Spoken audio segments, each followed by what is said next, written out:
Math या chemistry.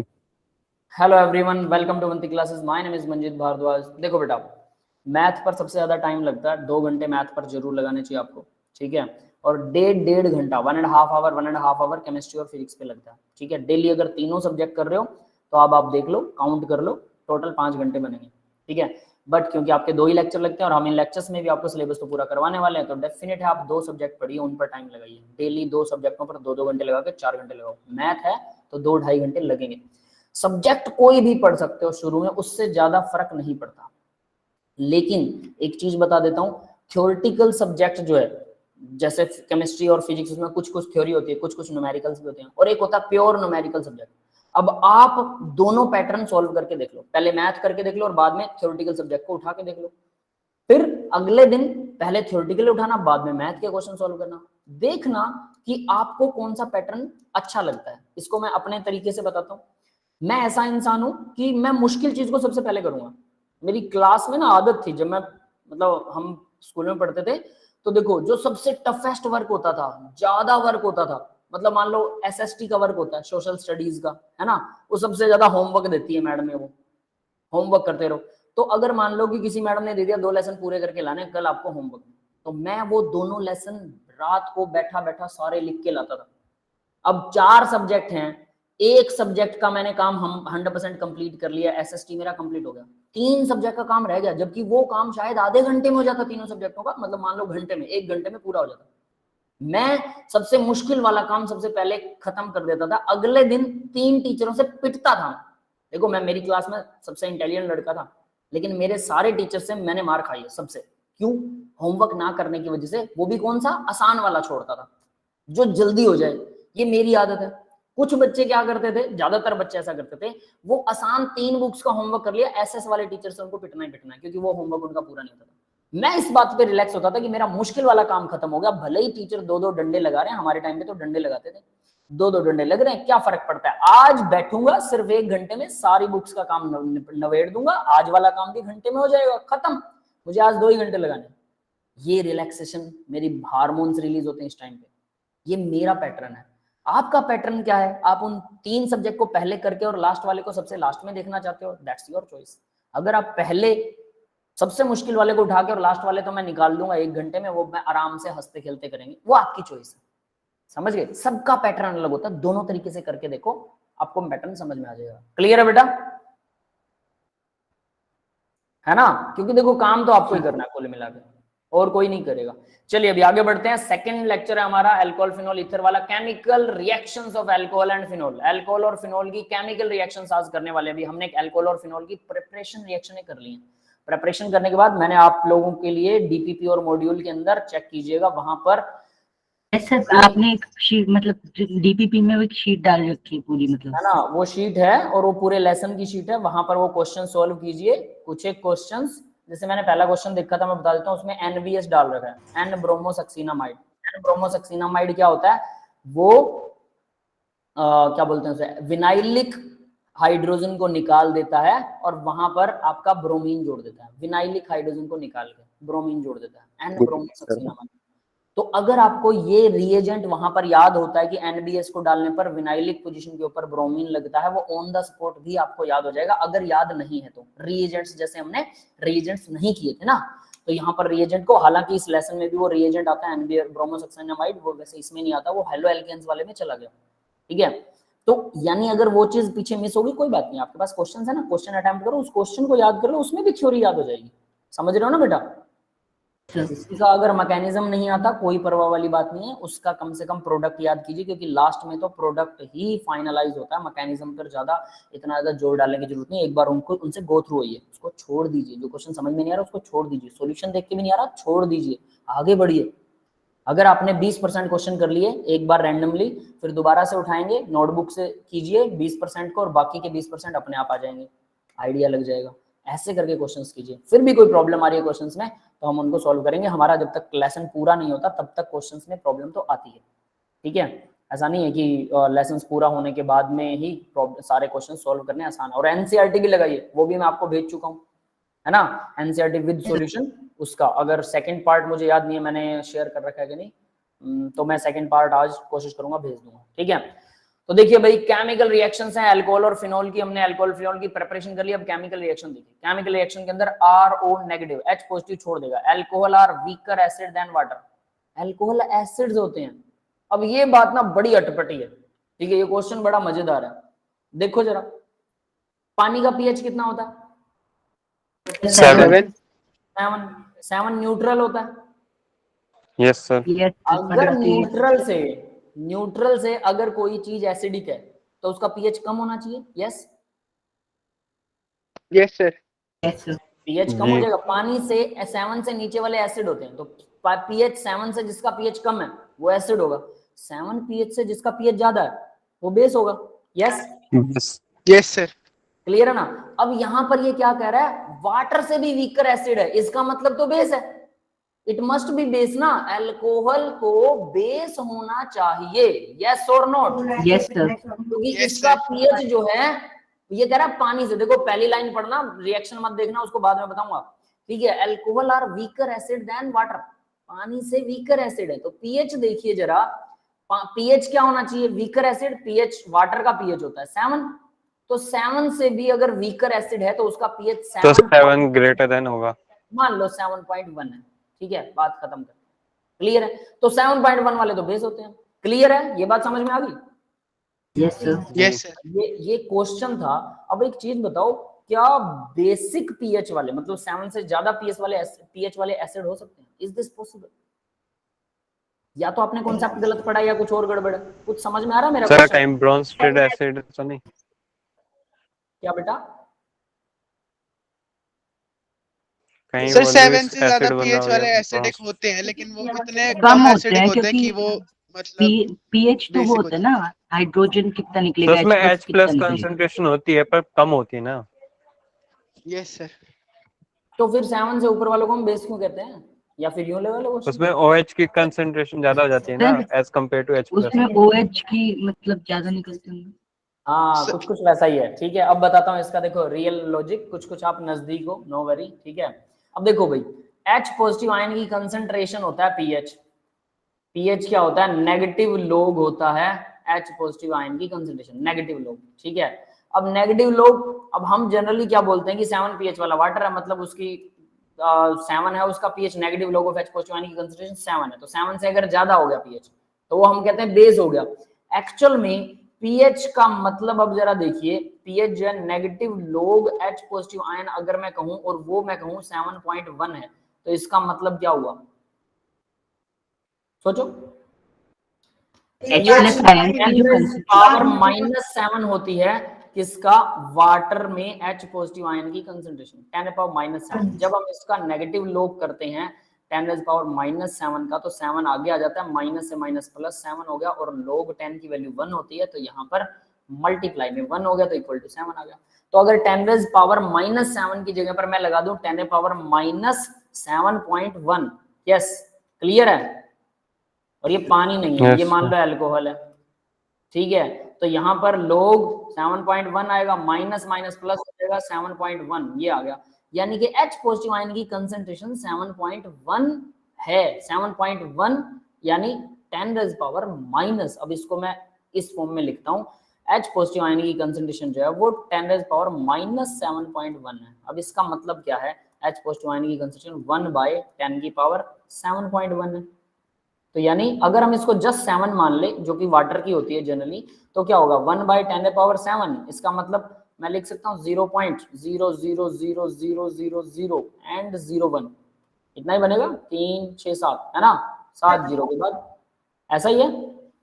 इतना concentration है भाई, ये कंसंट्रेशन है, किसकी कंसंट्रेशन है? ये कंसंट्रेशन है H पॉजिटिव आयन की। 0.1 का मतलब थोड़ी सी और बढ़ा दो यार, मतलब थोड़ी सी और कम कर दो, है ना, जितना भी होगा मिनिमल सा कम हो जाएगा।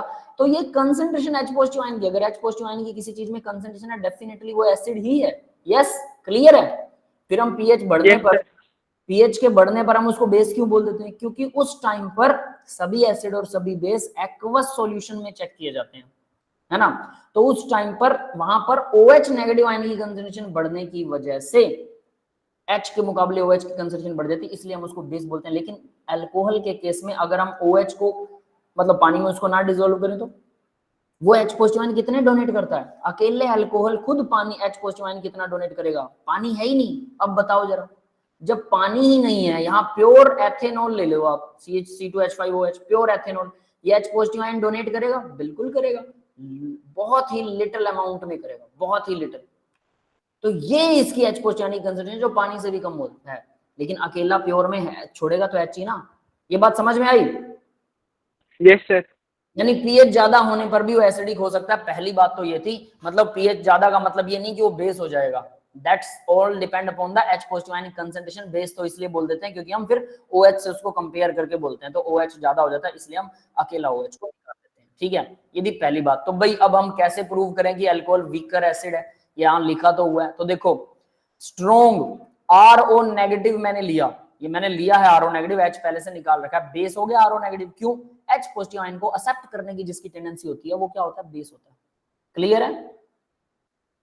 जो H रिलीज करेगा वो एसिड होता है, जो H एक्सेप्ट करेगा कौन सा है ये? ब्रोंस्टेड लोरी, यही कॉन्सेप्ट है। यस है ना? आर्नियस तो बोलता है H और OH वाला, H छोड़ना OH छोड़ना। ब्रोंस्टेड लोरी क्या बोलता है? H लेने वाला बेस, H डोनेट करने वाला एसिड, है ना? तो ये H ले सकता है, तो यानी कि RO नेगेटिव एक क्या हो गया? स्ट्रॉन्ग बेस हो गया। यहाँ पर पानी है, अब पानी H दे रहा है इसको, ठीक है, ये लोन पेयर इसका यहाँ आ जाएगा ऑक्सीजन के ऊपर, तो OH नेगेटिव आ जाएगा, ये आ गया OH नेगेटिव यहाँ पर, और ये RO नेगेटिव जो था वो ROH बन गया, तो ये बन गया अल्कोहल। क्लियर है बेटा? Yes sir. तो वाटर ने H दिया, RO नेगेटिव को दिया, जिसने अल्कोहल बनाया, तो रिएक्शन इस डायरेक्शन में चल रही है। ये हमें पता है कि रिएक्शन इसी डायरेक्शन में चलती है, रिवर्स नहीं आती। ठीक है, अब क्योंकि रिएक्शन रिवर्स नहीं आती, तो याद रखना बेस का जब वो H ले लेता है बेस, तो उसका मतलब एसिड का H पॉजिटिव आयन जिसके पास जाता है, ठीक है, वो कंजुगेट एसिड होता है। तो एसिड का H पॉजिटिव आयन अल्कोहल के पास गया, यानी कि ये हो गया कंजुगेट एसिड, और जो एसिड का बाकी का बचा हुआ पार्ट होता है वो कंजुगेट बेस होता है। ये पता है सबको? Yes sir. नहीं पता तो ध्यान रख लेना, एसिड का H पॉजिटिव आयन जिसके पास जाएगा वो कंजुगेट एसिड हो जाएगा, और जो बचा हुआ एसिड का पार्ट है वो कंजुगेट बेस हो जाएगा। बस सीधी बात है। ठीक है, तो यहाँ पर हमने देखा कंजुगेट एसिड और कंजुगेट बेस। अब हमें पता है रिएक्शन रिवर्स नहीं जा रही, इतना तो हमें नॉलेज है। ठीक है, तो कंजुगेट एसिड वीक है, कंजुगेट बेस भी वीक है। क्यों? क्योंकि अगर ये स्ट्रॉन्ग होते तो रिएक्शन रिवर्स जानी चाहिए कि नहीं जानी चाहिए? ये समझ में आ गया? तो इसका मतलब ये दोनों ये क्लियर हो गया। तो सोचो RO negative is strong base than OH negative. OH negative ion base होता है, स्ट्रॉन्ग हो गया ना? क्लियर है? ये समझ में आया? एक पॉइंट तो यहां से आपको ये याद रखना है कि RO नेगेटिव स्ट्रॉन्गर होता है OH नेगेटिव से, बेसिसिटी इसकी। दूसरा पॉइंट, ये एसिड है, ये भी एसिड है, तो water is more acidic then alcohol. ये दूसरा पॉइंट भी यहां से क्लियर हो गया। समझ में आ गया भाई सबको? यस बेटा, क्लियर है ये सबको? Yes sir.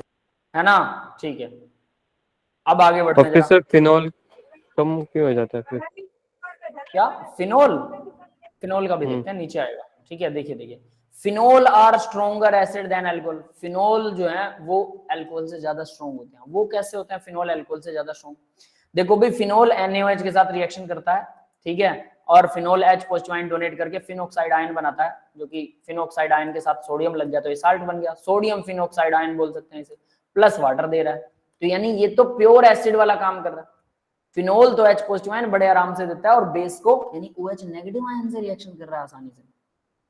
समझ गए? H पॉजिटिव आयन मतलब इसका H पॉजिटिव आयन NaOH में OH नेगेटिव आयन होता है, इससे आसानी से रिएक्शन कर रहा है और हमारे पास रिएक्शन दिखा रहा है। लेकिन क्या अल्कोहल ऐसा करते हैं? अल्कोहल को NaOH से रिएक्शन करवाने के लिए बोलोगे तो वो H नहीं छोड़ेगा आसानी से। यहाँ अगर वो ऐसा करता तो ये अल्कोहल H छोड़ ना देता, यस और नॉट? OH नेगेटिव आयन के साथ रिएक्शन करके और रिएक्शन उल्टी वापस रिवर्स ना हो जाती? यस है ना? तो यहाँ तो नहीं हो रही, लेकिन यहाँ आसानी से हो रही है रिएक्शन, यही रिएक्शन, और रिवर्स नहीं हो रही। तो इसका मतलब फिनोल जो है वो स्ट्रॉन्गर एसिड होते हैं अल्कोहल से। यस, ये स्लाइड सबको समझ में आ गई बेटा? यस है ना? ये क्लियरली माइंड में याद रखना, बहुत सारी रिएक्शनों में ये यूज होता है। फिर अब देखिए, यहाँ मैंने वो चीज बता रखी है कि भाई कंजुगेट एसिड कंजुगेट बेस क्या होता है। एसिड का H पॉजिटिव आयन जहां जाएगा, वाटर के पास जा रहा है ना, OH नेगेटिव H को ले जाता है ना, तो बनाएगा क्या, वाटर बनाएगा। तो एसिड का H पॉजिटिव आयन जहां जाता है वो कंजुगेट एसिड होता है, और बेस का Na जहां पर जाएगा, बेस का पॉजिटिव आयन जहां जाता है वो कंजुगेट बेस होता है। या फिर आप कह सकते हैं एसिड का जो नेगेटिव आयन है वो कंजुगेट बेस बनाता है। एसिड का positive ion conjugate acid, acid का नेगेटिव आयन कंजुगेट बेस, और बेस का positive ion conjugate base, base का नेगेटिव आयन कंजुगेट एसिड।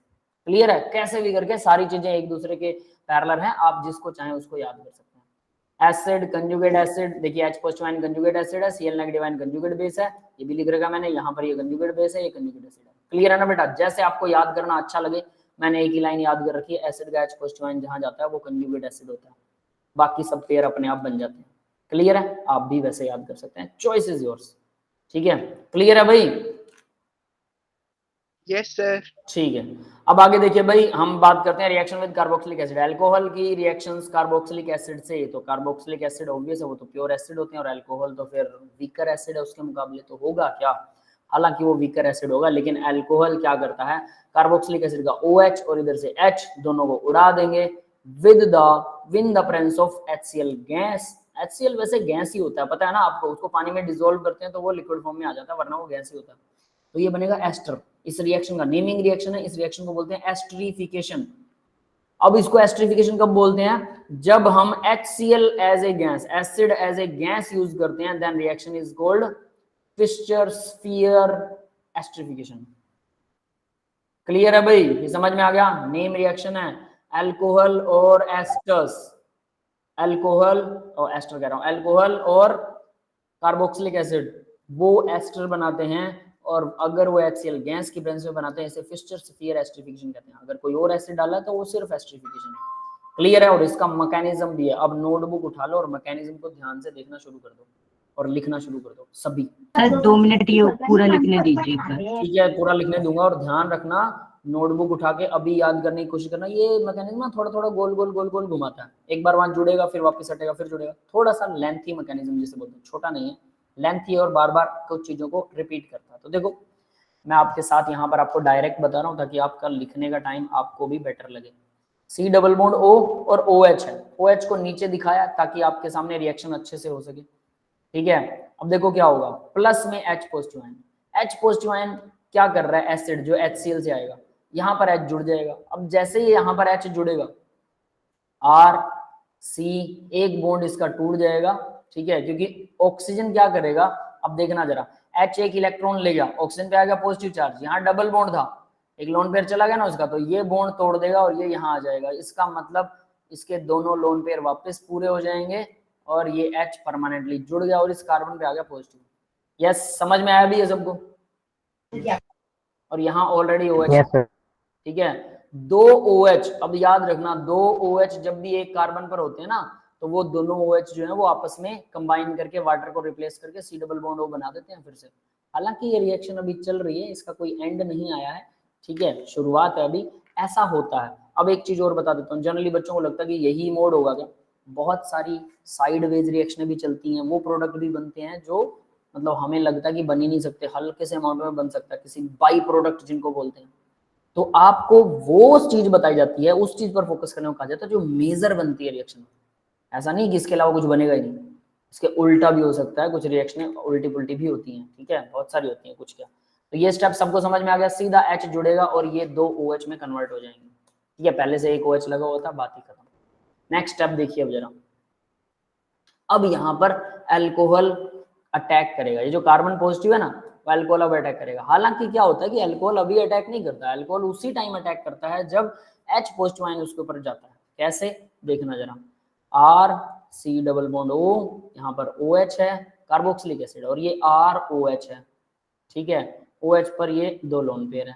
तो जब H पॉजिटिव आयन यहाँ पर अटैक करेगा इसके लोन पेयर पर, ठीक है, तो ये वाला बॉन्ड इधर जाने लगेगा और ये इधर जाएगा तो कार्बन पर पॉजिटिव बनेगा, तो कार्बन इस अल्कोहल से एक लोन पेयर एक्सेप्ट करेगा। यस, समझ में आया, साइमल्टेनियसली रिएक्शन होती है एक साथ। हालांकि इसको 2 अलग स्टेप में तोड़ के दिखा रखा है, आपको भी वैसे ही दिखाना ताकि आपको समझ आए अच्छे से। ठीक है बेटा, क्लियर है?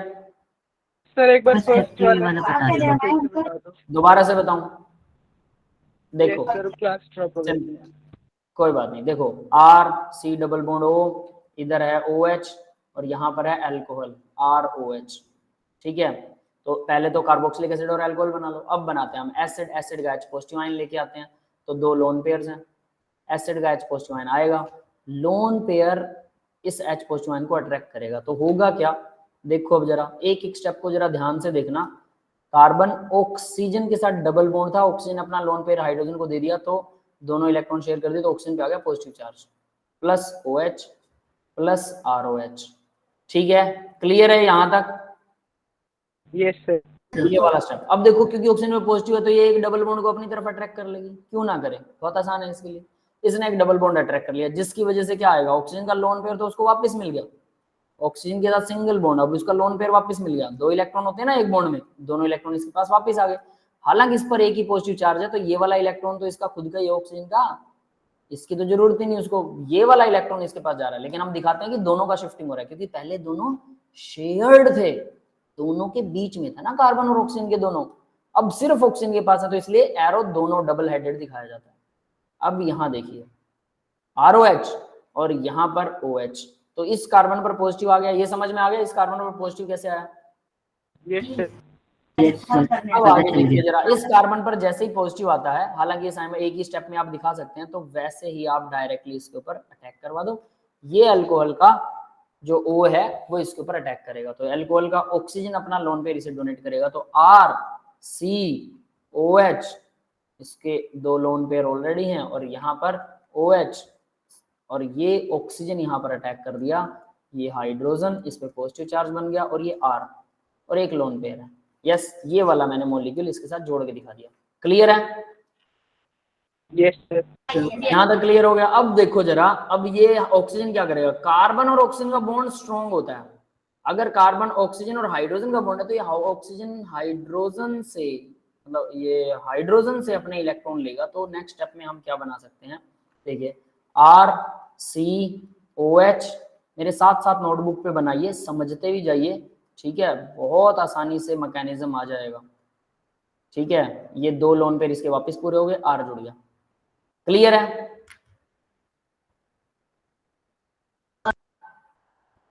सिर्फ ये चेंज किया मैंने, इसका H हटा दिया, क्लियर हुआ? Yes sir. है ना, ठीक है। अब इसके बाद एक मिनट रुकिए बेटा,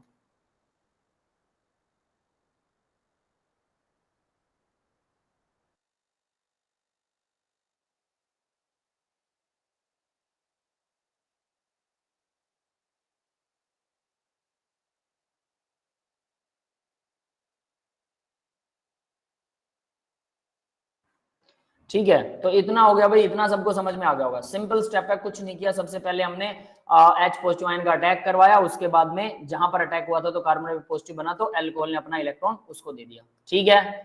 यहां तक सबको क्लियर है ना? Yes sir.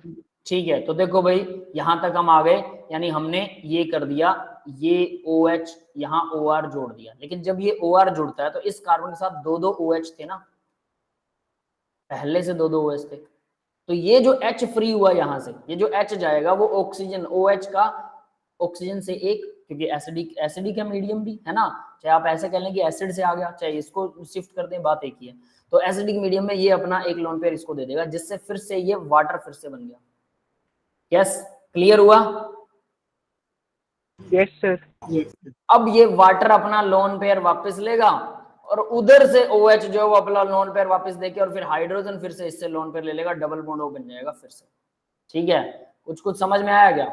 दोबारा से देखो जरा, यानी ये एक ही स्टेप में रिएक्शन करके दिखाता हूँ, ज्यादा मजा आएगा आपको, ठीक है। मतलब एक हाइड्रोजन को हटाने के लिए पूरा इतना बड़ा रिएक्शन हुआ। हाँ, ऐसा ही होता है, यूं ही घूमता रहता है। ये इंटरमीडिएट हम सर्च करके भी देखते हैं, उसके बाद में देखो। अब जरा मैं इसको ना एक ही स्टेप में बताऊंगा, ताकि आपको बड़ा इजी लगे कि हाँ ये हो गया एक साथ, ठीक है। डबल बॉन्ड OH, ठीक है। हुआ क्या, H पॉजिटिव आयन आया, इसने ऑक्सीजन का दो लोन पेयर है, एक लोन पेयर अट्रैक्ट किया, जिसकी वजह से ऑक्सीजन अपना लोन पेयर वापस यहां से लेगी, जिसकी वजह से कार्बन के ऊपर पॉजिटिव चार्ज आएगा, कार्बन पर पॉजिटिव आया तो यहां पर है ROH, ठीक है, क्लियर है ना।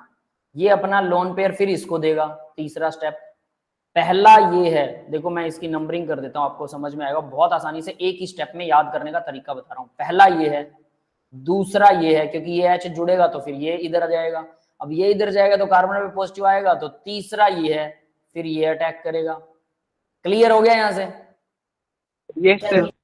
अब ये इधर अटैक करेगा तो देखो जरा, अब इसके ऊपर पॉजिटिव आ जाएगा क्योंकि ऑक्सीजन का एक लोन पेयर गया, तो इस पे पॉजिटिव आ जाएगा, तो वो क्या करेगा, वो अब यहां से अपना लोन पेयर वापस छीनेगा। समझ में आ गया? तो ये आ गया, ये फिर से ये कौन सा हो गया, फोर्थ स्टेप हो गया। यस, क्लियर है? Yes sir. ये बात समझ में आ गई ना? अब फोर्थ स्टेप के बाद देखो क्या होने वाला है। तो ये वाला जो OH है ना, ये कार्बन के साथ जो C डबल बॉन्ड OH लगा हुआ था ऑलरेडी, अब ये वाला OH अपना लोन पेयर, ये पांचवा स्टेप आएगा, अपना लोन पेयर इस हाइड्रोजन को डोनेट करेगा, क्योंकि ये हाइड्रोजन अब फ्री हो चुका है। तो ये आ गया पांचवा स्टेप। क्लियर? अब इस ऑक्सीजन पे पॉजिटिव आएगा तो छठा स्टेप में ये ऑक्सीजन फिर से अपना लोन पेयर इससे ले लेगी। ये आ गया छठा स्टेप। यहां तक क्लियर हो गया? यानी पानी यहां से अलग हो जाएगा। यहां तक समझ में आया भाई? ठीक है। Yes, sir. तो इसका अब जरा छठे स्टेप के बाद बनेगा क्या, जरा ये मॉलिक्यूल बना देता हूं, क्योंकि सातवां स्टेप फिर आपको फिर से भयंकर लगेगा वरना। तो देखो ये सिंगल बॉन्ड है, ठीक है, ऑक्सीजन का, इसके साथ H लगा हुआ है और इसने लोन पेयर अपना वापस ले लिया था। ये वाला मॉलिक्यूल बनाया मैंने इतना, ठीक है। इसके बाद ये क्या था, यहाँ पर ये अलग हो जाएगा वैसे, पर बाद में दिखाते हैं इसको, अलग हो जाएगा, है ना। ये ऑक्सीजन है और ये R है, ये इसके साथ जुड़ गया विद 2 लोन पेयर, क्योंकि इसने अपना लोन पेयर हाइड्रोजन से वापस ले लिया। अब हाइड्रोजन यहाँ पर फ्री था, आजाद था, तो इस हाइड्रोजन, आजाद हाइड्रोजन के साथ में ये जो बॉन्ड था OH वाला, इसने अपना लोन पेयर इसको डोनेट कर दिया था, जिसकी वजह से ऑक्सीजन पे पॉजिटिव आया, जिसकी वजह से ये बॉन्ड इधर निकलेगा। ये मैंने 6 स्टेप दिखाया, समझ में आ रहा है? Yes sir. तो देखो जब ये बॉन्ड निकल जाएगा, अब मैं इस बॉन्ड को रिलीज कर रहा हूं, ठीक है, यहां से इसको हम बिल्कुल फ्री कर देते हैं। तो इस ऑक्सीजन का वाटर निकल गया यहां से, ऑक्सीजन के ऊपर 2 लोन पेयर अपने वापस आ जाएंगे, है ना। ये लो वाटर निकल गया।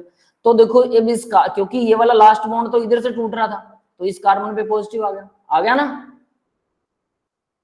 ये स्टेप समझ में आया? Yes sir. ठीक है, इसको हल्का हल्का डॉट लगा देता हूं, इसको पहले इन दोनों का हल्का हल्का बॉन्ड था, ठीक है। तो यानी कि ये था हमारा main molecule, double bond O वाला, ठीक है। और इसमें भी अगर मैं इस बॉन्ड को हल्का हल्का डॉट लगाऊं, ठीक है, तो आपको थोड़ा और बेटर लगेगा कि हाँ ये वाला बॉन्ड हल्का हल्का था बाद में। अब क्या होता है, क्योंकि इस कार्बन पे पॉजिटिव आ गया, तो ये वापस उसी ऑक्सीजन से लोन पेयर वापस ले रहा है, ये वहां से लेगा, तो ये हाइड्रोजन फिर से अपना लोन पेयर जो H पहले जुड़ा था, सबसे पहले H जुड़ा था, देखो ये रहा, यस, ये वापस ले लेगा। समझ में आ गया भाई? Yes sir. एक स्टेप में ऐसे कर सकते हो कि हुआ क्या, अब दोबारा से बता रहा हूं, देखो ये याद करवाने की कोशिश कर रहा हूं कि आपको अभी याद हो जाए, नोटबुक पे भी बनाइए। क्या हुआ, अब मैंने इसलिए बोला था कि काफी सारे स्टेप कर रहा है। सबसे पहले कार्बोक्सिलिक एसिड में H जुड़ेगा, कहां जुड़ेगा, डबल बॉन्ड O पे ही जुड़ सकता है, और तो कहीं नहीं जुड़ने वाला। डबल बॉन्ड O से वो क्या करेगा, क्योंकि डबल बॉन्ड O पे स्लाइटली नेगेटिव चार्ज होता है, इस OH पे क्यों नहीं जुड़ा वो, देखो फिर से बता रहा हूं, R C double bond O और OH, इस ऑक्सीजन से भी तो एसिड क्या कर सकता था, H पॉजिटिव आयन के साथ जुड़ के लोन पेयर ले सकता था, नो, यहां से नहीं ले रहा। क्यों?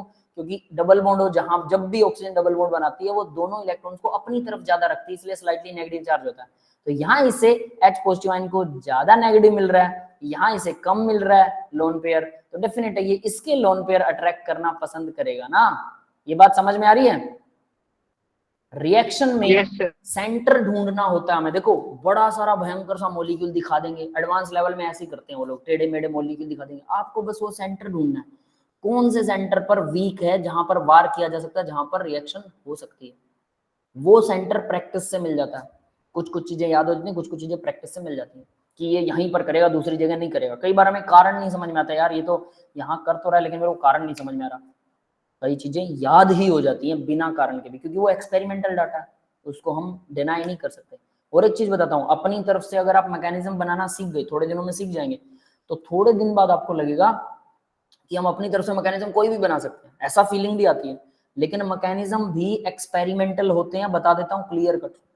यानी कि जो मैकेनिज्म जिस तरह से जो इंटरमीडिएट बीच में दे रखा है, कई बार इंटरमीडिएट ऊट पटांग होते हैं, वो लगेगा यार सेंटर तो ये होना तो ये चाहिए, लेकिन हो तो कुछ और ही रहा है रिएक्शन में। इसका मतलब कुल मिला के वो रिएक्शन याद करनी पड़ेगी जिसमें ऊंट पटांग मैकेनिज्म है। सब में नहीं होते, लेकिन कुछ एक रिएक्शन ऐसी होती हैं। तो कुल मिला के मैकेनिज्म रट्टा मारने पड़ते हैं, बार बार प्रैक्टिस करने पड़ते हैं और उनका सेंटर ध्यान रखना पड़ता है और उसके बाद उस सेंटर को याद रख के उसकी प्रैक्टिस करनी पड़ती है ताकि हमें डायरेक्ट आंसर भी आ जाए, डायरेक्ट आंसर। तो देखो क्या हुआ था, फिर से करवा रहा हूँ, लेट्स रिपीट अगेन। अपने आप को एंटीन समझ लेते हैं। क्या बेटा? जब डायरेक्ट अपने आप ही फॉर्मूले बनाने लग जाते हैं। हाँ, वो कई बार हम अपने आप करने लग जाते हैं ना, वो चीजें कई बार फिर वर्क नहीं करती, हमें लगता है यार ये क्या हुआ, हमारा तो मैकेनिज्म सही है, इसलिए बता रहा हम था तो ये चीज़। साइंटिस्ट थे। अब देखिए जरा, मैं फिर से बता रहा हूँ एक स्टेप में, और ये लास्ट टाइम होगा, फिर भी किसी को समझ में ना आए तो हम दोबारा कर सकते हैं। ये H इधर जाएगा तो ये ऑक्सीजन इधर जाएगा, सीधी सी बात है। कार्बन पे बनेगा पॉजिटिव, तो कार्बन पे पॉजिटिव बनेगा तो ROH का एक ऑक्सीजन अपना लोन पेयर इसको दे देगा। ये स्टेप तो सबको क्लियर हो गया होगा, है ना। अब मैं इस स्टेप को बना रहा हूँ। R कार्बन के साथ यहाँ ऑक्सीजन जुड़ गया, ये H है, एक लोन पेयर है, R है, और ये बन गया OH। ठीक है भाई, क्योंकि इसने अपना एक बॉन्ड इधर से ले लिया और ऑक्सीजन उधर से दे दिया। क्लियर है? समझ में आया सबको यहाँ तक? अब इस ऑक्सीजन पे क्योंकि पॉजिटिव चार्ज आ गया, क्योंकि इसने अपना लोन पेयर डोनेट कर रखा है, तो ये ऑक्सीजन अपना पॉजिटिव चार्ज इस हाइड्रोजन से, मतलब इस हाइड्रोजन को उड़ा दो, सीधी सी बात ये है। लो खत्म करते हैं इसे, ठीक है।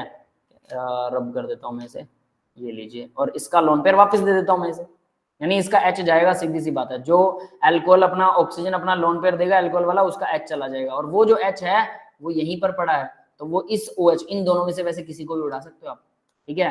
तो ये वाला तो वो H है ना जिस जो डबल बॉन्डेड था, ये डबल बॉन्ड दोबारा बनाना अपने को, बस पहले सिंगल बॉन्ड बना के OH बना दिया, बाद में दोबारा से डबल बॉन्ड बनाना, इतना दिमाग में रखना। और इधर से अल्कोहल को जोड़ दिया, इसका जो H फ्री किया वो इसके साथ बॉन्ड बनाएगा। अब इसके साथ बॉन्ड बनाएगा, इस ऑक्सीजन पे पॉजिटिव आएगा, तो ये ऑक्सीजन अपना लोन पेयर इधर से लेगा, मतलब कार्बन और इस ऑक्सीजन का बॉन्ड तोड़ दिया।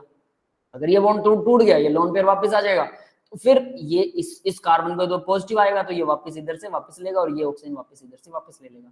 तो कुल मिला के क्या होगा, RC डबल बॉन्ड O, इसके साथ जो OH था ये चला गया वाटर की फॉर्म में। देखो हुआ क्या रियल में, अगर मैं इस मॉलिक्यूल को बनाऊं, ठीक है, और ये आपके पास में OR यहाँ जुड़ गया, ठीक है। तो रियल में अगर मैं मॉलिक्यूल को बनाऊं तो क्या बन रहा है, अगर ध्यान दो, C डबल बॉन्ड O और ये OH है, और ये ROH था।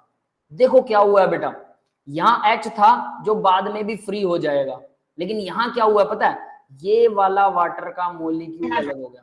क्लियर है? ऐसे क्लियर है। और ये इसके साथ जुड़ गया, बस यही तो करना है, बात खत्म। लो बन गया अपना एस्टर। क्लियर है?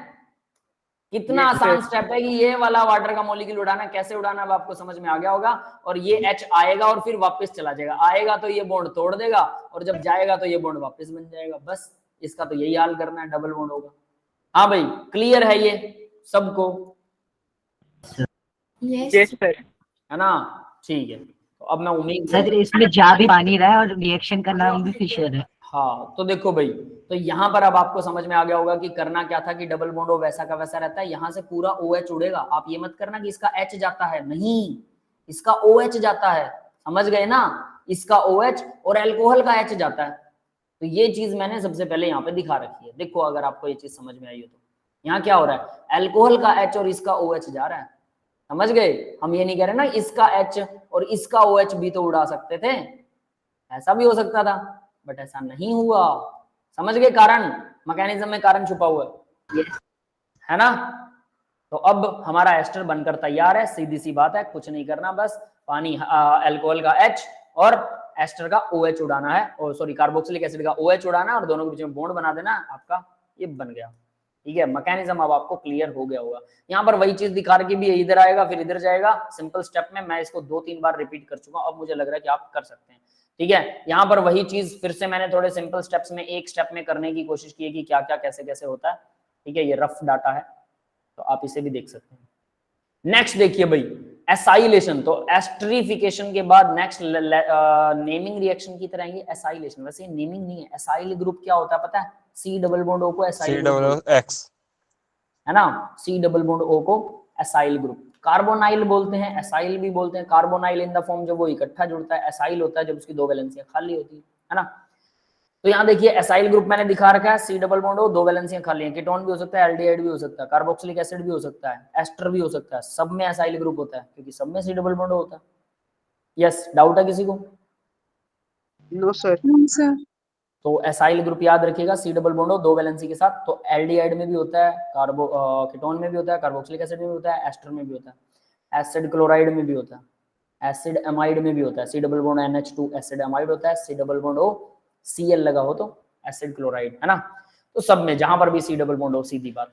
तो देखो भी एसिड क्लोराइड, ये रहा C double bond O Cl, इस ग्रुप को बोलते हैं acid chloride. R C double bond O Cl लगा है तो एसिड क्लोराइड, है ना। और ये है अल्कोहल। तो अल्कोहल और एसिड क्लोराइड जब रिएक्शन करते हैं तो वही होने वाला है, क्या होगा, HCl अलग होगा। अल्कोहल अपना H ही डोनेट करेगा, याद रख लेना, OH नहीं करेगा। अल्कोहल OH डोनेट नहीं करता, वो तो एसिड है, बेस तो है ही नहीं। दूसरी बात, ऐसा क्यों नहीं करता OH, कभी गलती से दिमाग में आए तो देखो भी R यानी R का मतलब यहाँ कार्बन ही होगा डेफिनेटली, CH3 लगा देते हैं, OH सबसे छोटा है अल्कोहल। तो कार्बन और ऑक्सीजन का बॉन्ड काफी अच्छा स्ट्रॉन्ग बॉन्ड होता है। क्लियर है, याद रहेगा बेटा। डबल बॉन्ड कैरेक्टर का जैसा, है ना, ये स्ट्रॉन्ग बॉन्ड होता है, सीधी सी बात। तो ये इस वजह से हाइड्रोजन ही छोड़ के जा सकता है। फिर भी अगर इसको तोड़ना चाहे तो स्ट्रॉन्ग बॉन्ड है, लेकिन केमिस्ट्री में कुछ भी पॉसिबल है। ROH अगर इसके साथ हम यूज करते हैं डेड, DEAD, ठीक है, डेड प्लस PPH3 अगर ये यूज करते हैं तो PPH3 क्या करता है, डेड के अंदर क्या होता है पता है, ये डेड जो है इसका OH यहां से उड़ा देगा, R पर पॉजिटिव बना देगा, प्लस PPH3 जो है वो ऑक्सीजन के साथ डबल डालेगा, यानी ये जो ऑक्सीजन है ये यहाँ आ गई और H जो है ये यहाँ डेड ले गया। डेड एक वो क्या बोलते हैं उसको, रिएजेंट है। कैसा होता है डेड, नाइट्रोजन, नाइट्रोजन में डबल बॉन्ड, फिर यहाँ पर इसके साथ होता है C double bond O ethyl, OET। इस तरफ भी वही C double bond OET, ethyl group है, ET C2H5, ठीक है। ये होता है डेड और इसके साथ क्या होता है, ये डबल बॉन्ड टूट जाता है नाइट्रोजन नाइट्रोजन का, तो जिससे एक अल्कोहल इसको H दे देता है। तो यहाँ पर आ गया H एक, और एक हमारा जो न्यूक्लियोफाइल होता है उसका H भी डेड लेके जाता है, ठीक है। तो वो भी H यहां से ले गया, तो 2 H इसके साथ जुड़ गए, इसका डबल बॉन्ड टूटा, डेड ने किया ये काम, H लेके गया। फिर H लेके जाने की वजह से PPH3 पहले डेड के साथ जुड़ता है, और फिर डेड के साथ जुड़ने के बाद वो ऑक्सीजन का लोन पेयर एक्सेप्ट करता है और फिर ऑक्सीजन से बॉन्ड तोड़ता है और उसके बाद फिर ऑक्सीजन से डबल बॉन्ड बना लेता है। ऐसा कुछ प्रोसेस है, ये ऐसा किया जा सकता है डेड को यूज करके, ठीक है। Di ethyl acid, di acetate इसका नाम है, di ethyl dead, di ethyl और डाई एसीटेट, एसीटेट, समझ गए ना सर जी। मैं तो डेड समझ के कुछ और ही समझ रहा था, डेड सुन के। सर मैं समझ रहा था कि डेड लोगों में पाया जाता है इसलिए डेड नाम है। सर एक तो रिएजेंट का नाम इतना अच्छा था, ऊपर साथ में लिखा भी रेड से था। ठीक है, तो समझ गए ना रिएजेंट क्या कमाल करता है, ये अब आपको वहां से थोड़ा सा समझ आइडिया आया होगा। तो यहाँ वैसा कुछ है नहीं, तो यहाँ पर अल्कोहल का H ही जाएगा, यानी अल्कोहल के OH बॉन्ड को तोड़ने के लिए बहुत सारी तिकड़मबाजी करनी पड़ती है। PPH3 तो लगाना ही पड़ेगा, डेड तो अकेला H लेके जाएगा, लेकिन PPH3 के बिना तो ऑक्सीजन PPH3 ही लेके जाता है ऑक्सीजन को, है ना, फॉस्फोरस ट्राइफिनाइल। तो इस तरह से ये होता है। तो जब आप रिएजेंट्स इसके बीच में आएंगे ना, वो जो पहले हम रिएजेंट कर रहे थे ना उसमें कुछ ऐसी बढ़िया वाली चीजें थी, एटलीस्ट कोई बात नहीं, हम आप एक बार सिलेबस पूरा करेंगे, चिंता मत करना बेटा। उसके बाद वो वाला, वो आपके जो PDF फॉर्म हम चल रही थी ना बढ़िया वाली, वो भी मैं आपको जरूर करवाऊंगा, क्योंकि डायरेक्ट रिएजेंट आपको रट्टा लगे होने चाहिए, उसी से मजा आएगा। ये तो नेम रिएक्शन है, बच्चों वाला खेल है, ये तो करो करो, स्कूल में काम आएगा, स्कूल की पढ़ाई में थोड़ा नॉलेज भी, जीके भी तो काम की होती है ना, उसको हम बेटरली डीपली करेंगे। वो मटेरियल बहुत अच्छा था पता है, पर चलो कोई बात नहीं, समझ रहे हो भाई। तो ये समझ में आ गया कैसे होता है, क्या होता है। तो यहाँ पर डायरेक्ट रिएक्शन है, इसको बोलेंगे एस्टर, यहाँ पर भी एस्टर बन रहा है, acylation. Why it is called acylation, acyl group का यूज किया है, अल्कोहल के साथ जुड़ रहा है, एसाइलेशन, समझ गए ना। और एस्टर बन रहा है, बन तो एस्टर ही रहा है, तो इसको एस्टरिफिकेशन नहीं बोलेंगे। अब देखो एसिड एनहाइड्राइड, एसिड एनहाइड्राइड पता क्या होता है, एसिड होता है carboxylic acid, C double bond OH, यहाँ R लगा हुआ है। एक और एसिड, इसको थोड़ा उल्टा बना देता हूँ, C डबल बॉन्ड O और यहाँ पर R लगा हुआ है, ये भी कार्बोक्सिलिक एसिड है, ये भी कार्बोक्सिलिक, दिख रहा है ना सबको। इसमें से पानी को उड़ाने का क्या बनेगा, R C double bond O, एक ऑक्सीजन बचा हुआ है, अभी भी ध्यान दे लेना। एसिड एनहाइड्राइड, बिना पानी वाला एसिड, एनहाइड्राइड पानी के बिना। Yes, is this clear to everyone? Yes sir. तो ये एसिड एनहाइड्राइड ग्रुप होता है। देखो जो भी ग्रुप अगर आपको भूल चुके हो, याद नहीं है, अभी बोल दो, कोई चक्कर नहीं, हम आसानी से डिटेल में पढ़ेंगे, ऐसी कोई दिक्कत वाली बात नहीं, क्योंकि मुझे पता है कि ऑर्गेनिक बच्चे भूल जाते हैं भाई, लेकिन अब भूलने का हाँ बेटा कमल कुछ कह रहे हो? नो सर, ये पीछे से आवाज आई थी। ठीक है ठीक है, तो अब आगे बढ़ते हैं। तो ये हो गया। तो भाई देखो इससे भी क्या होगा, ये भी OR है ना, इसका H उड़ाएगा, और साथ में अब देखो जरा एस्टर ही बनाना है, R डैश इसके साथ लगा हुआ है, OR CO C double bond R C double bond O और इसका OR। इसका H कहां गया, इसका H इसके साथ लगेगा, क्या हुआ, C double bond O OH carboxylic acid बना। यस समझ में आए? सर अगर ये इस वाली रिएक्शन में अगर एसिड एनहाइड्राइड सिमेट्रिकल नहीं हुआ तो कैसे पता चलेगा? क्या क्या क्या दोबारा बोलना, एसिड एनहाइड्राइड अगर सिमेट्रिकल नहीं हुआ तो सर हमें कैसे पता चलेगा कौन सा एस्टर बनेगा, कौन सा कार्बोक्सिलिक एसिड बनेगा? सिमेट्रिकल, अगर देखो सिमेट्रिकल अगर ये नहीं होता, मतलब कार्बन की चेन इधर बड़ी है इधर बड़ी है, कौन सी कार्बन की चेन, तो उसकी वजह से क्या होता है, इलेक्ट्रॉन डोनेटिंग नेचर होता है ना। अगर मान लो सिमेट्रिकल की जगह मैं ये लगा दूं कि यहाँ CH2 है और CH है अकेला, ये CH3 है, ये CH3 है, ठीक है, फिर उसके बाद C डबल बॉन्ड O है और इधर O है और ये C डबल बॉन्ड O और R है। तो देखो भाई ये वाला बॉन्ड तोड़ना है अपने को, सबसे बड़ी बात, ठीक है। तो H पॉजिटिव आयन अगर यहाँ लगे तो ये ऑक्सीजन इधर अपना लोन पेयर डोनेट करेगी, मतलब ऑक्सीजन के ऊपर आ गया पॉजिटिव चार्ज, ठीक है। तो पॉजिटिव चार्ज कैसे जाएगा, वो यहाँ से लोन पेयर वापस छीनेगी, जिससे कार्बन पर पॉजिटिव आएगा। ये वाली चेन जिसमें ब्रांचिंग ज्यादा है, कार्बन के पॉजिटिव चार्ज को कुछ देर के लिए स्टेबलाइज कर सकती है ना। उधर मान लो ब्रांचिंग नहीं, अकेला CH3 लगा, तो कार्बन के पॉजिटिव चार्ज को वो स्टेबलाइज नहीं कर सकती, तो ये पॉजिटिव चार्ज ज्यादा स्टेबलाइज है, इसलिए ये बनेगा। तो ये वाला बॉन्ड, अब देखो ये कार्बन अपना यहां से, क्या ये इधर से बॉन्ड ब्रेक डाउन करना, इधर से बॉन्ड ब्रेक डाउन करना, अब ये उसके ऊपर डिपेंड करेगा कि कौन सा यहाँ पर ब्रांचिंग किसमें ज्यादा है। तो यहाँ ब्रांचिंग ज्यादा है तो पॉजिटिव ये बनेगा, ये ज्यादा स्टेबल रहेगा, ये इधर से इलेक्ट्रॉन लेने की कोशिश करेगा, जिससे इस बॉन्ड के ब्रेक डाउन होने के चांसेस बढ़ गए। समझ गए? तो यानी कि इसके पास इलेक्ट्रॉन्स आएंगे, ऑक्सीजन नहीं आएगी, तो यहाँ ये वाला ग्रुप जो है वो ऑक्सीजन को लेके जाएगा और इस ग्रुप के साथ H जुड़ेगा, इस ग्रुप के साथ OR ग्रुप जुड़ेगा। समझ में आ गया? Yes sir. ठीक है, अब ये डिपेंड करता है मैकेनिज्म के ऊपर कि OR हो सकता है ये ना लेके जाए। देखो एक्चुअल में ये होगा, ऑक्सीजन यहां से इसको लोन पे डोनेट करेगी, क्योंकि पॉजिटिव चार्ज ये स्टेबल है, तो ये बाद में इसको डोनेट करेगी, तो ऑक्सीजन इधर से ये ऐसे टूटेगा। समझ गए ना? मतलब जो पॉजिटिव चार्ज स्टेबल होता है, OR इसके साथ जुड़ा, अब H ये ले जाएगा। समझ गए ना? ये लेके जा रहा है H, ये लेके जा रहा है OR। क्लियर है?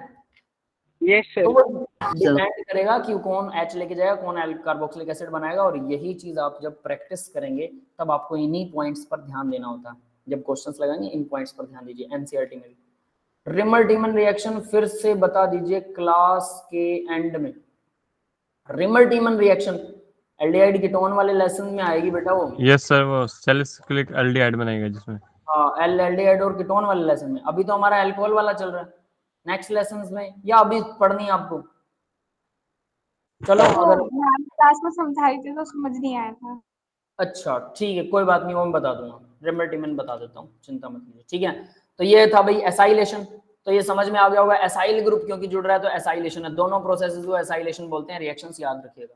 नेक्स्ट देखते हैं अब जरा एसिटाइलेशन। एसिटाइलेशन, अब एसिटाइलेशन और एसाइलेशन में क्या डिफरेंस है, अब ये आपको ध्यान से करना है भाई।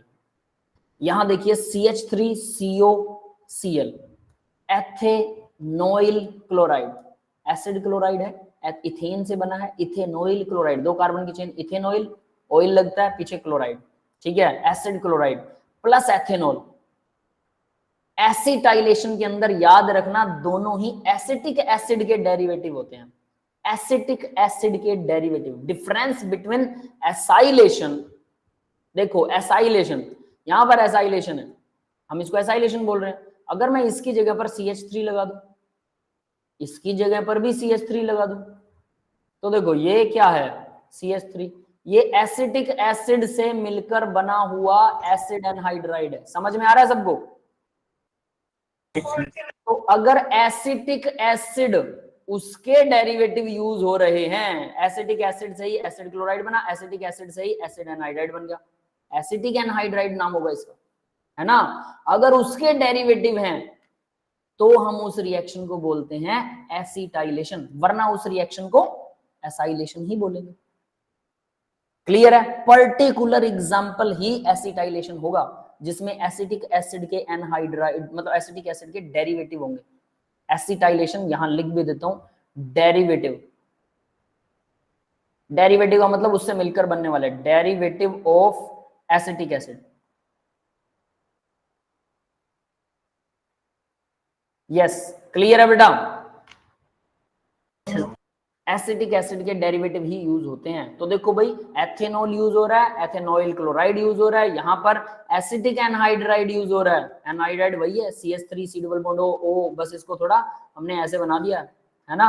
उसके बाद यहाँ पर एथेनॉल यूज हो रहा है, बनेगा वही। इसमें क्या हुआ था, इसका H जाएगा, ठीक है, O जो है वो इसके साथ लग जाएगा और इसका Cl जाएगा, बस वही बन गया एस्टर।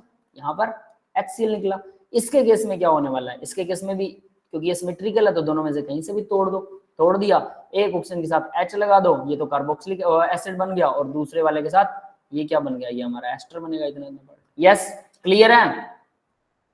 यूं समझ लो पीछे वाली स्लाइड का, ये पीछे वाली स्लाइड का एग्जाम्पल है। R की जगह मैंने कार्बन की चेन लगाई है, लेकिन वो कार्बन की चेन पर्टिकुलरली एसिटिक एसिड का डेरिवेटिव है।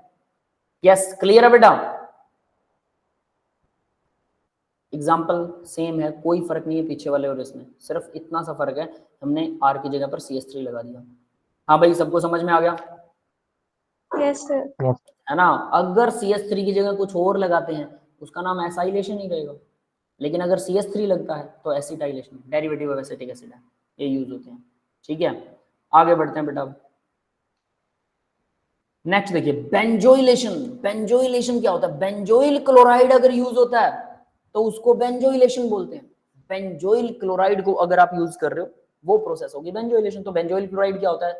एसिड, वही एसाइल क्लोराइड, है ना, C double bond O Cl with ethanol. यहाँ पर कुछ भी हो सकता है, कोई दिक्कत वाली बात नहीं है। ये इसका H जाएगा, इसका Cl जाएगा और दोनों के बीच में बॉन्ड बन जाएगा, दैट इज इट।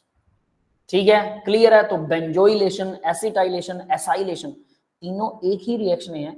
बेंजोइलेशन में बेंजोइल क्लोराइड यूज होता है, एसिटाइलेशन में एसिटिक एसिड के डेरिवेटिव यूज होते हैं, और एसाइलेशन में रिएक्शन वही रहेगी, बेंजोइलेशन और बेंजोइल क्लोराइड या एसिटिक एसिड के डेरिवेटिव के अलावा कुछ अदर यूज होगा, दैट इज इट। हाँ बेटा, क्लियर है सबको? Yes sir. यहाँ तक सबको समझ में आ गया ना? बाकी के स्टूडेंट भाई सब सो रहे हैं क्या? नहीं सर, ठीक है, ठीक है, ठीक है, जागते रहा करो, थोड़ा थोड़ा जवाब देते रहा करो, वरना मेरे को ऐसा लगता है जैसे आप लोगों को समझ आना बंद हो गया है ना। खैर चलो कोई बात नहीं, आगे बढ़ते हैं। हमारा कॉन्फिडेंस भी डाउन हो जाता है जब बच्चों को समझ में ना आए, तो कोशिश यही होती है। अब देखो भी एक और नेमिंग रिएक्शन है, स्कोटन बाउमैन रिएक्शन। स्कोटन बाउमैन रिएक्शन क्या होती है? रिएक्शन वही है, कोई फर्क नहीं है, अल्कोहल और एसिड क्लोराइड को यूज कर रहे हैं, रिएक्शन सेम है, लेकिन इसमें स्पेशल वर्ड्स है, इसीलिए इनको हम स्कोटन बाउमैन रिएक्शन बोलते हैं। वो स्पेशल वर्ड कौन से? देखो, अल्कोहल, फिनोल, एमाइन के साथ, मतलब इनमें से कोई भी यूज कर लो। जनरली हम क्या कर रहे हैं? अल्कोहल को यूज कर रहे हैं। बेंजोइल क्लोराइड, पीछे वाली रिएक्शन देखो जरा, पीछे वाली रिएक्शन में क्या है? बेंजोइल क्लोराइड के साथ अल्कोहल यूज हो रहा है, कोई दिक्कत नहीं है। ठीक है, यहां पर यही बोल रहा हूं, बेंजोइल क्लोराइड के साथ में अल्कोहल को यूज कर रहे हो in the presence of NaOH।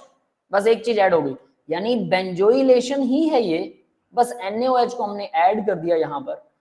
Phenol और एमाइन भी ऐसा कर सकते हैं। अब दो वर्ड्स अलग यूज हुए हैं, फिनोल एंड एमाइन ऑल्सो। अगर इन अल्कोहल की जगह पर फिनोल रख सकते हो, एमाइन भी रख सकते हो, तो यहां देखो मैंने फिनोल रखा, ठीक है, फिनोल रखा। आप अल्कोहल अकेला रख सकते हो, ROH लगा सकते हो, तब भी ये इस प्रोसेस का नाम स्कोटन बाउमैन रिएक्शन ही रहेगा। NaOH की प्रेजेंस में ये इसका क्लोरीन लेके जाएगा, और यहाँ आपके सामने देखिए ये C डबल बॉन्ड O ये रहा, और इसके साथ ये वाला फिनॉक्साइड आयन इसके साथ जुड़ जाता है ना। क्लियर है बेटा? फिनाइल बेंजोएट एस्टर ही बना प्लस HCl। तो आप फिनोल भी यूज कर सकते हो, फिनोल तो इन्होंने यूज कर ही रखा है, अल्कोहल हमने पिछली रिएक्शन में ही देखा है, वो भी स्कोटन बाउमैन रिएक्शन होगी अगर वहां पर NaOH को, यहां मैं बस NaOH अगर यूज कर लूं तो। इससे आसान हो जाती है रिएक्शन और बहुत जल्दी हो जाती है, इकोनॉमिकली फायदा होता है। इसीलिए इस बंदे को नाम दिया गया कि भी रिएक्शन तो पहले भी हो रही थी, हाई टेम्परेचर पे हो रही थी, इसने एक अल्टरनेट बता दिया कि NaOH यूज कर लो, जिससे कि इकोनॉमिकली हमें फायदा हो गया, तो इसका नेम आ गया, है ना। तो यानी पीछे वाली रिएक्शन वही है, बस NaOH यूज करने पर। अल्कोहल के फिनोल के साथ भी ऐसा होता है। अब एमाइन के साथ ऐसा कैसे हो सकता है? एमाइन क्या करती है? देखो भी RNH2 में अगर मैं H को ऐसे दिखा दूं NH2, तो इसमें क्या होता है, ये वाला क्लोरीन और ये वाला H, इन दोनों को उड़ा दो और इनके बीच में बॉन्ड बना दो, यानी कि यहाँ फिनाइल था, इसको PH लिख सकते हैं, PH के साथ कार्बन है, डबल बॉन्ड O है, ये था ना Cl लगा हुआ है इसके साथ, तो Cl की जगह पर हमारे पास ये NH आ जाएगा और ये R आ जाएगा। समझ में आ गया प्रोडक्ट एमाइंस का? Yes sir. है ना। तो सीधा सीधा एमाइन भी स्कॉटन बाउमैन रिएक्शन करता है। जब आप एमाइन वाला लेसन करेंगे ना, हम लोग जब एमाइन वाला लेसन करेंगे तब एमाइन में भी स्कॉटन बाउमैन रिएक्शन का जिक्र आएगा, याद रख लेना। तो एमाइन वहां पर ये रिएक्शन रिपीट होगी, कुछ रिएक्शनें, बहुत सारी रिएक्शनें, बल्कि कुछ कह रहा हूं मैं, बहुत सारी रिएक्शनें। अगर आप पहले 2 लेसन अच्छे से कर लेते हैं तो नेक्स्ट अगले लेसन में बहुत सारी रिएक्शनें तो आपको ऐसे ही आ जाती हैं। लगभग 20% रिएक्शनें पीछे वाले लेसन से लिंक रखती हैं, ठीक है। तो बहुत अच्छे से रट्टा लगाइए किसी भी रिएक्शन का, बड़े नेक्स्ट लेसन में उसका बहुत फायदा होता है। तो भाई ये थी स्कॉटन बाउमैन रिएक्शन, बेंजोइल क्लोराइड के साथ अल्कोहल, फिनोल और अमाइन यूज होते हैं। नेक्स्ट देखिए रिएक्शन विद ग्रिग्नार्ड रिएजेंट। अब देखो पिछले लेक्चर में भी हमने ग्रिग्नार्ड रिएजेंट की रिएक्शन की थी, यहाँ पर भी तो आप सोच सकते हैं ग्रिग्नार्ड रिएजेंट कितना अच्छा रिएजेंट है, जो बहुत सारी प्रेपरेशन यूज करने में, बहुत सारी प्रेपरेशन करने में यूज होता है ना। तो यहाँ देखिए क्या है, ROH अल्कोहल को RMGH के साथ रिएक्शन करवाते हैं, R और H, इसका तो H ही जाएगा, अल्कोहल का तो एल्केन बन जाएगा, H alkane, it will form alkane, ROMgX अलग हो गया, है ना। अब नेक्स्ट देखो रिएक्शन विद हैलोजन एसिड, ये इंपॉर्टेंट रिएक्शन है भाई।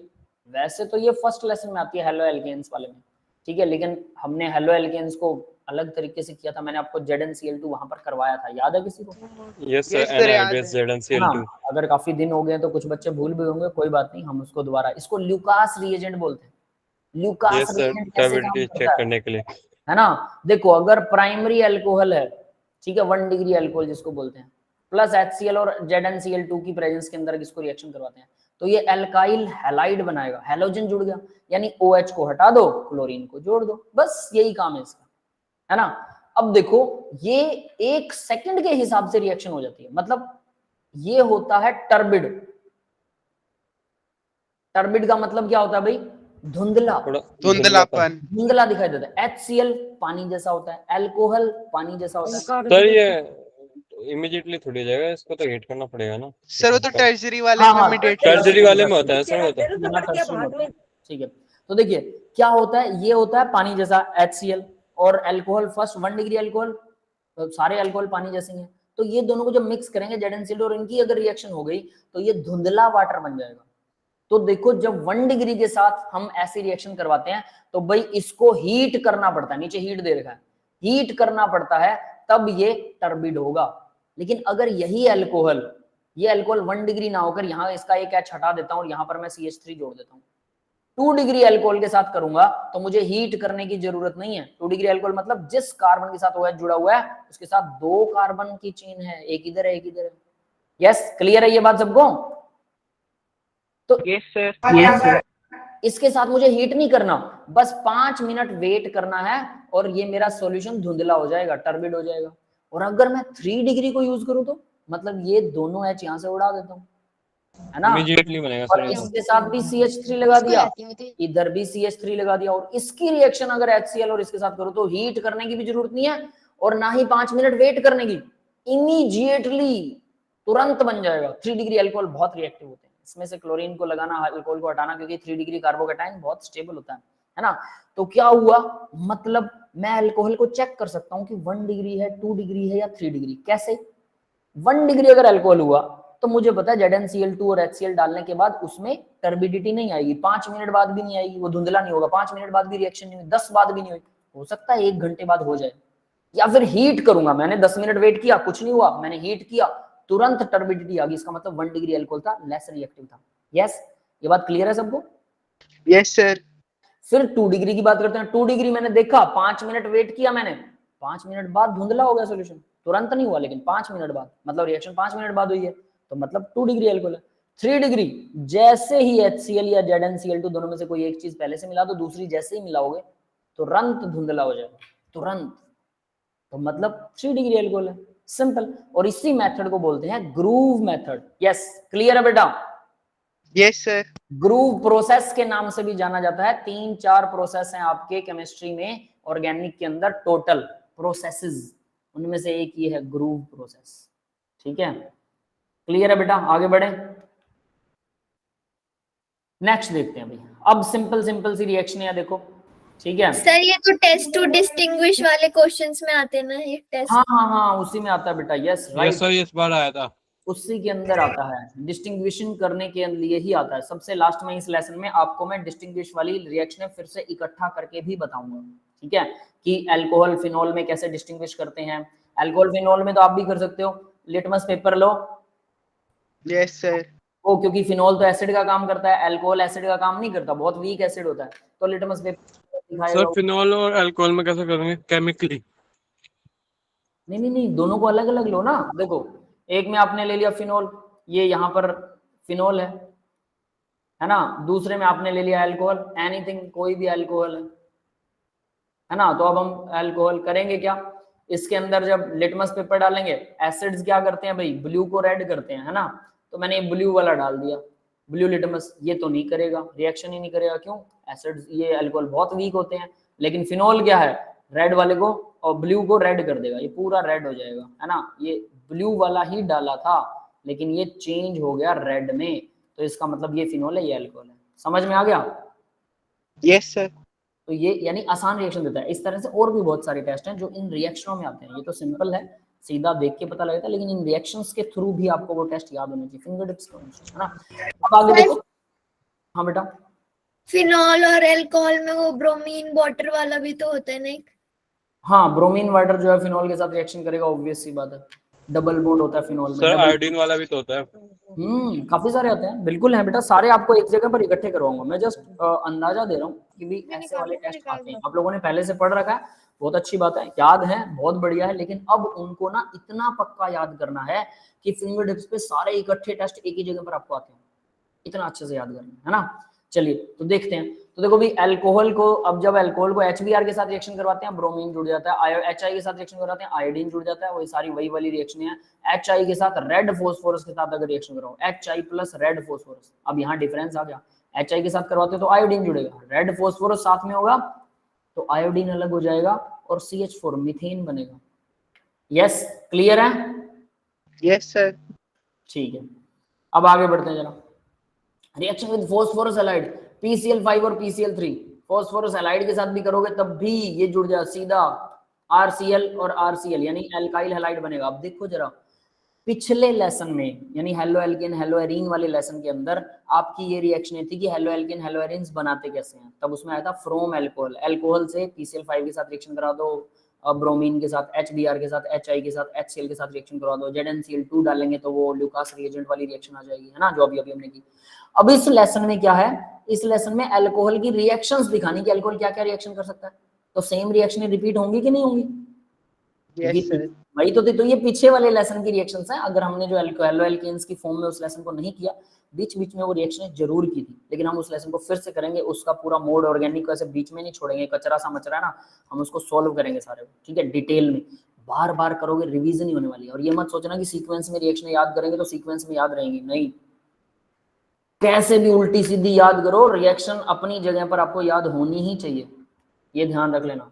ऐसा नहीं है कि कैसे रिएक्शन याद है, सीक्वेंस याद नहीं है, कोई चक्कर नहीं है, सीक्वेंस का कोई चक्कर ही नहीं होता कभी, ठीक है। बट बच्चे क्या करते हैं, पेज याद कर लेते हैं, उस पेज में ये वाली रिएक्शन थी, ऐसे याद हो जाता है कई बच्चों को, है ना। और अगर उनको कोई और रिएक्शन दिखा दो अचानक से लिखी हुई किसी और पेज पे, पेज बदल दो बस, अपनी नोटबुक या बुक में से जहां से उन्होंने याद किया दूसरे पेज पे वही रिएक्शन लिख दो बीच में, उनको याद ही नहीं आती, क्योंकि उन्होंने तो पेज का फॉर्मेट वो फोटो सी खींच रखी है और उसमें उनको याद है वैसे करके। वैसे नहीं याद करना, वैसे हो रहा है अच्छी बात है, लेकिन उसके बाद और प्रैक्टिस, मल्टीपल प्रैक्टिस कीजिए ताकि आपको रिएक्शन से रिएक्शन याद हो, पेज से ना याद हो।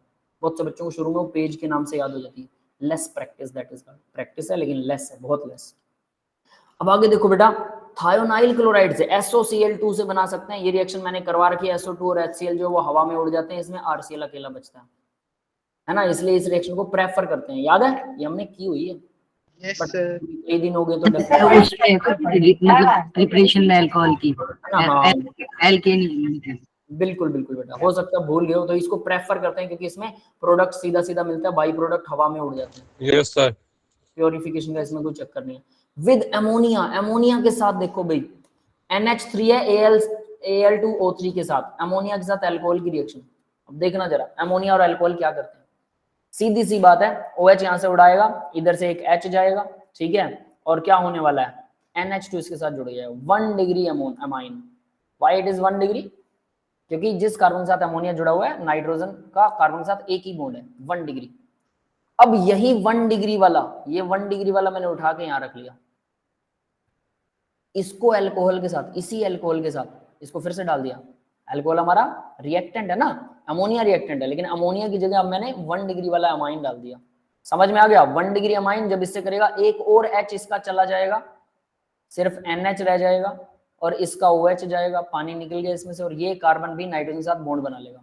तो अब क्या हो गया, ये नाइट्रोजन के साथ 2 कार्बन बॉन्ड बना रहे हैं, 2 डिग्री अमाइन। यस, क्लियर है बेटा सबको?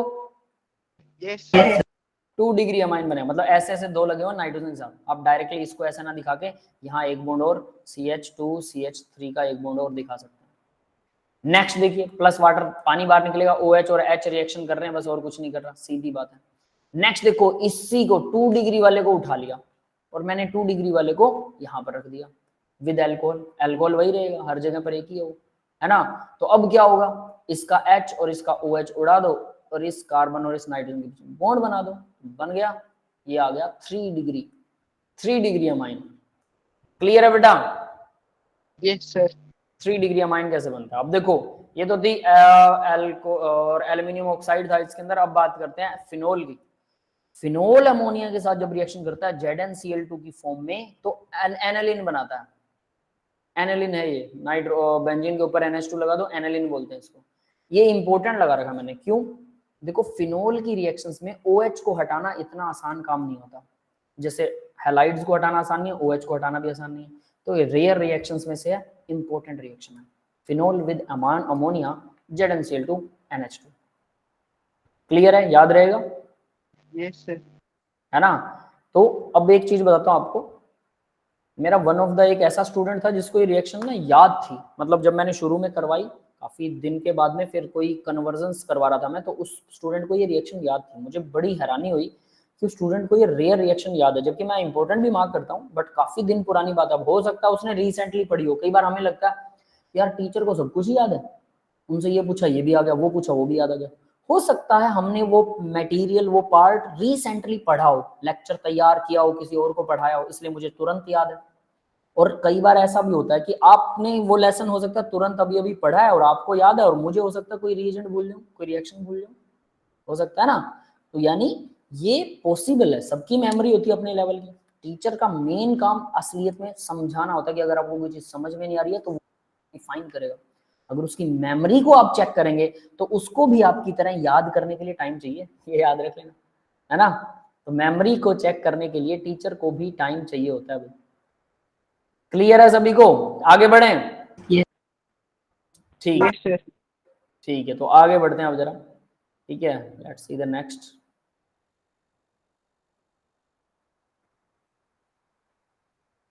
एक मिनट, ठीक है। तो ये रिएक्शन इंपॉर्टेंट है, याद रखना। विद जिंक डस्ट, अब ये भी इंपॉर्टेंट रिएक्शन है। मैंने बोला फिनोल को हटाना आसान नहीं है, तो फिनोल से यस सर। रिएक्शन करवाते हो तो सीधा सीधा एनिलिन बनता है, और अगर जिंक के साथ, जिंक डस्ट के साथ रिएक्शन करवा दो हीटिंग के साथ, तो फिनोल से सीधा बेंजीन बनाया जा सकता है, ZNO अलग हो जाता है। तो इंपॉर्टेंट H+ भी हो जाता है सर। कन्वर्जन में काम आती है, याद रख लेना, कन्वर्जन में। ठीक है, क्या कह रहे हो बेटा? H+ भी अलग हो जाएगा ना? हाँ, वो अलग हो जाएगा डेफिनेटली। अब आगे देखिए, नेक्स्ट है डिहाइड्रेशन ऑफ अल्कोहल। अब ये हमने पहले ही कर लिया है, पता है, कल वाले लेक्चर में यही तो किया था हमने। H+ आयन आएगा, इधर से डबल बॉन्ड बन जाएगा, डिहाइड्रेशन ऑफ अल्कोहल एक ही स्टेप में दिखा रखी है, कल ही हुई है ये रिएक्शन। तो ये अब आपको आनी चाहिए। आती है सभी को? याद किया होगा? 20 ये तो आ गई सर। है ना, ठीक है। अब आगे देखते हैं विद हीटेड एल्यूमिना, अगर अल्कोहल की रिएक्शन हीटेड एल्यूमिना के साथ, गर्म की हुई एल्यूमिनियम के साथ में, एल्यूमिनियम ऑक्साइड, एल्यूमिना का मतलब एल्यूमिनियम ऑक्साइड होता है, ठीक है। तो ये बहुत इंपॉर्टेंट है भाई, ये वो रिएक्शन है जिसके अंदर मैं बोलता होता हूँ कि टेम्परेचर याद कीजिए।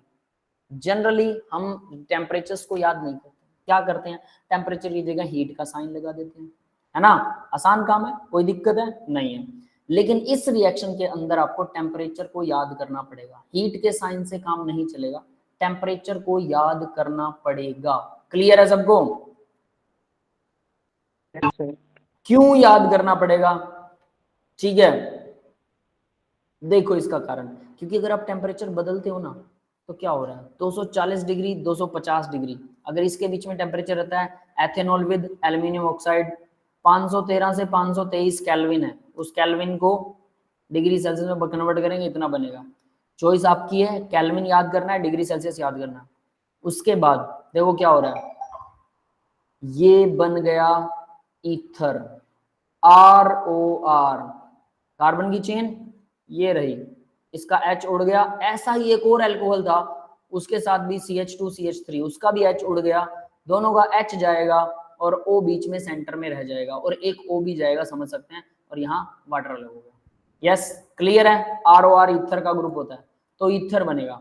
लो टेम्परेचर पर ईथर बनता है, वही टेम्परेचर अगर 633 केल्विन यानी 360 डिग्री सेल्सियस टेम्परेचर कर देते हैं एल्यूमिनियम ऑक्साइड के साथ में ही, अल्कोहल जो है वो एल्कीन बनाएगा, जो कि हमने पीछे अभी अभी बनाई है एल्कीन, याद है ना, ये अल्कोहल डिहाइड्रेशन कर देता है एल्कीन। तो एसिड की प्रेजेंस ना भी हो, सिर्फ गर्म करने से भी अल्कोहल क्या करेगा, वाटर रिलीज कर देगा, लेकिन ये कैटलिस्ट होना चाहिए और हाई टेम्परेचर होना चाहिए। अगर एसिड की प्रेजेंस में करते हो तो आसानी से कर देता है। तो यानी हाई टेम्परेचर पर वो एल्कीन बनाता है, लो टेम्परेचर पर वो ईथर बनाएगा, एल्कीन नहीं बनाएगा। यस, क्लियर है बेटा सबको? Yes sir. टेम्परेचर भी याद होना चाहिए दोनों का, ये वो रिएक्शन है जिसमें टेम्परेचर, एक और रिएक्शन आएगी जिसमें टेम्परेचर ओरिएंटेड होती है और उसमें भी आपको याद करना पड़ेगा। आगे देखते हैं अब जरा, ऑक्सीडेशन, प्राइमरी अल्कोहल की ऑक्सीडेशन है, ROH ऑक्सीजन डाला, किससे मिलेगा आगे बात करेंगे, KMnO4 K2Cr2O7 दोनों में से कोई डाल सकते हो, ऑक्सीडाइजिंग एजेंट। तो अल्कोहल देखो एल्डिहाइड बनाता है, एल्डिहाइड को फिर से ऑक्सीडेशन करोगे कार्बोक्सिलिक एसिड बनाएगा, 2 बार ऑक्सीडेशन हो रही है, रिडक्शन करेंगे कार्बोक्सिलिक एसिड से एल्डिहाइड, एल्डिहाइड से अल्कोहल बनता है, उल्टा भी होता है ना। तो यहाँ देखिए एल्डिहाइड कार्बोक्सिलिक एसिड दोनों बने। अब अगर मुझे इसको बीच में यहाँ रोकना हो तो अब नीचे वाले स्टेप्स में हम वही कुछ सीखने वाले हैं कि किसी प्रोसेस को कहाँ कैसे रोकते हैं, ठीक है। कुछ ऐसे रिएजेंट्स भी आते हैं जो इसको एल्डिहाइड की फॉर्म में ही रोक देंगे, वो भी आगे पढ़ेंगे।